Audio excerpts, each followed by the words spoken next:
guys, good morning. So I know it's been a while since my last video of the one I had about my dream and how I felt like God was asking me to start making these videos. And like I said, I know it's been a while. My life has been crazy.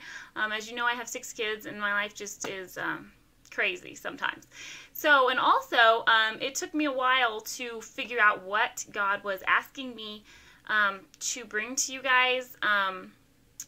For the longest time, I was like, I'd read my Bible every day and pray and just ask God, I would tell him, I'm like, you asked me to make these videos and now I don't know what you want me to say. You got to tell me something. Because I would not have started making these videos if it weren't for him asking this of me. So, it took a while, but like every day I'd be like, this is a good subject. What do you think of the subject? What about this one? And I just felt like he was like, no, not that. And so one day I was just reading my Bible and in Romans actually, and this verse popped into my head out of nowhere, and I was like, that's it. That is what he brought it to me finally. So then I didn't know where that verse was. I didn't know where it was. I knew the verse, of course, but I didn't know where it was, so I found it, and I am going to share this with you guys. I feel like God, like I said, I don't want this channel that he obviously is asking me to do, because I would not do this, to be of me. So everything that I'm going to bring to you guys is going to be something I feel like he's just like thrown at me and given me and saying, do this or say this. So I just want you guys to know that this is not me on here like preaching what I think or like, whatever. So actually the verse was in Mark chapter 8, verse 36 through 38, and it says, "For what shall it profit a man if he should gain the whole world and lose his own soul? Or what shall a man give in exchange for his soul? Whosoever therefore shall be ashamed of me and of my words in this adulterous and sinful generation, of him also shall the Son of Man be ashamed, and when he cometh in the glory of his Father with the holy angels." So I was really thrown back by that verse when he brought it to me. Well, first part that I remembered and I felt like he asked me to do was just the first verse of, "What shall it profit a man to gain the whole world and lose his own soul?" And I was like, that is incredible, because I never would have thought of that verse. I never would have thought of that. And I love that verse. Like, I love it because it means so much to me in my own life. And I have to remember that all the time, to remember to slow down, and this world is not important, it's so simple, to get caught up in this world. Everyone's going here, everyone's going there. We can buy things, we can go places, we could, there's like so much going on all the time.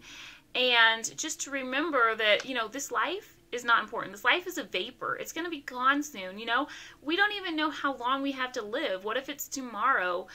We don't know, A lot of people are like, well, we have a long time, 80, 100 years, who knows? And it's like, you don't know that. And, so that verse, it was really impressive to me, because it's basically, a lot of people can take it as, it says gain the whole world and lose your soul. It doesn't mean, it's not saying it's not talking just like famous people who have lots of money that have got everything they want. It's talking to all of us, everybody. And gaining the world is what when he's talking about that, he's talking about in our own personal life. I'm trying to think of experience about myself. For me, it could be, I honestly, I have to slow down all the time. Like just the other week, I was talking to my brother about this exact same subject. And so I don't even know, like I said, it's crazy how God brings things to us. So obviously I needed this also. My brother and I were on the phone. We love talking about spiritual things. It's awesome. I have a brother I can talk about two things like this about. And we were talking about this exact subject, how we've got to slow down now and then and realize that this world is not important. The things of this world, whether it's cars, houses, money, or obtaining things, or the biggest TV, or, whatever it is individually, younger people could be gamers, or, those things, if we are Christians, we need to remember that those things are not important and that we don't have to obtain them and we don't have to have them. And probably better not that we don't. And it's probably better not that we don't. And another thing is, we as Christians, we're portraying, we all know in the Bible many times it talks about, we are portraying a picture of Christ to the rest of the world. So, what this picture looks like is important. It's, we should keep ourselves nice and organized and, if we're portraying Christ, we need to keep ourselves pure and modest and a picture of Christ. We should be loving and kind. That's not just the physical aspect. It's also more so the inward aspect of keeping ourselves pure and clean. But I don't want to stray away. I don't want to start on another subject besides the one that God has given me, which is, what would it profit us to gain the world and lose our soul? And gaining the world could be, like I said, many things. And as individuals, it's different. And between men and women, it's different, obviously. Women, things could be like makeup and clothes and just getting caught up in, what they want, their careers, their jobs, which can also be for men, careers, jobs, or, vehicles and, things. And for all of us, it's most likely things, It could be money. And as we know, the Bible says, money is the root of all evil. So we just sometimes have to slow down, step back, and be like, these things are not important. I don't need sometimes for myself, okay, I go to these parties like on base, and all these girls are there, On a daily basis, I don't wear makeup ever. I don't even own makeup hardly. I do have lip stuff, and I do have some eyelash stuff. See, I'm not even good at telling you what the things are. I just don't wear makeup. It's just something I don't feel like I need. And I feel like if God wanted me to have all that, then it would have been there already. So I feel like I could just be me. I don't need those things. And for me, it's a struggle sometimes because I go to these parties on base and with my husband because he's military, and everybody there is wearing makeup. And I mean, not just a little bit of makeup. Everybody's like wearing a lot of makeup. They're decked out. They look great. I mean, I'm not trying to down these people, and I'm not saying anything bad about these people. But me, when I go to these places, I kind of feel like a plain Jane. I am a plain Jane. So that's a struggle for me, just to remember that it's okay. It's okay. I'm a girl, so we kind of get emotional. We kind of get, whatever. And we think we have to be pretty all the time. And I don't want to down. My husband always gets upset with me because sometimes I'll be like, I get so mad. I'm like, why couldn't I have been like these beautiful girls that are just gorgeous naturally? And, I get upset. And my husband gets very upset with me for getting upset about it. He's like, God made you perfect and you don't need to worry about it. And everybody is going to be attracted to somebody. And so that's just a personal struggle for me. A lot would be my looks, yes. And so, I have to remember that to gain the world, and, we can lose our soul doing so, and we have to remember that it's okay, that we're all perfect in God's eyes. He made us all perfect, everybody. And so we don't need to worry about, we don't need to try and become something we're not, I watch a lot of YouTube videos. I love watching YouTube videos when I have time. Obviously, I don't very much have time because I have lots of kids. But when I do, there's so many videos out there of girls that they wear so much makeup, and then I see the video actually of them not wearing makeup. I'm like, whoa, girlfriend, I didn't even know you were the same person. Like, so totally different. And and I feel like for me, I want to be who I am. I don't want to have to go home, take something off, and be somebody else. This is me. I'm not, and I want to portray Christ. I want to be simple, not simple because that sounds like, oh, she's simple. I want to be plain and modest and just an image that people know me as, like, wow, she has something, and I want to accept myself as I am. So that's kind of going off on the girl end of it. I really don't know guy things, but I'm sure there's guys have just as many things to deal with. But to gain this world and lose our soul, to give up, to want the worldly things, to want things of this earth, to want to obtain them even. Just, okay, Jesus also talks about how, to commit adultery, you don't even have to do the act. Looking on another woman in your mind and thinking, wow, I want that. You've already done it. You've already committed adultery, okay?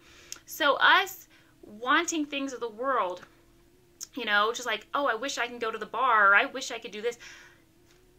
You just did it. You already done it. If once you think it in your mind, you know, you've already done it. And so I have to remind myself of that too. You know, I cannot want to gain the world. I cannot want it. I cannot desire these things. I should be happy. You know, being a Christian, we should be happy. We should be like, yes, you know, I don't want to have anything to do with those things. So, like, this is like, you know, we can be, a lot of people think, you know, being a Christian, there's like strict rules, you're confined to this situation, you're kind of like, you know, in this little bubble, and it's not true. If anything, we have more space than anybody.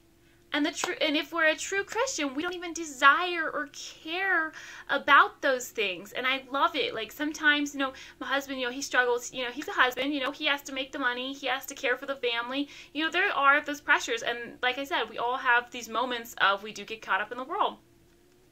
So, you know, sometimes he gets kind of like stressed out, and he's like, how am I going to do this? I got to get, you know, our house, you know, we have house payment, obviously, vehicle payments, you know, the list goes on. And, you know, he gets caught up in it. And I just, you know, because we do not, one of the things that's awesome about being married is you don't struggle normally, in our relationship for sure, we don't struggle with the same things, okay? He cares so much about things and how we're going to, you know, where the next paycheck's coming from, and, you know, how are we going to pay our bills, and, you know, our house. And I'm like, honey, let's just relax. Who cares? You know, for one, if we're truly following God, He will take care of us. You know, I'm not saying we're going to sit on the couch and do nothing and hopefully money falls into our lap. No, but you know, my husband has a job. He works. He does things. You know, if we're pulling our part, God will take care of the rest. So it's awesome. We have this security, you know, actually, you know, a lot of people, you know, if you have that security with God, you can be happy. You can be, your spirit can be free. You're not confined. Being a Christian is not confining. It is not. It is so freeing. If anything else, it's freeing. And like I said, we don't even have to desire these things. Like, I don't even care sometimes about these worldly things. I don't, you know, and I don't even care to obtain them. I don't need to spend money. My sister told me this quote not long ago, and I was so thankful. I was like, I love that quote. I just loved it. And I don't remember who said it. I have no idea who said it. I don't even know if she told me who said this quote. She did, but I don't remember it. And I don't even remember exact words, but I'm just going to try and say it how I remember it. This man, I don't know if it was a man or woman, I don't know, but someone said, what you purchase is your vote to the world. So I was like, wow, that's so true. You know, where I spend my money, what I purchase is my vote. And I was like, wow, that's pretty true. You know, if I'm a gamer and I'm spending all this money on video games, that is your vote. You're saying that is okay. You're saying that society needs to play games. If you buy alcohol, liquor, and all these things, that's your vote to the world. Where we spend our money is our vote. And I was really impressed with that. Here's my son. So anyways, I should go now and look up that verse. It's incredible. And as a Christian, we can be free. We are not confined. Just remember to don't get too stressed out with the things of the world. We don't need the perfect things. We don't need to gain anything. So I'll see you later. Thanks for watching.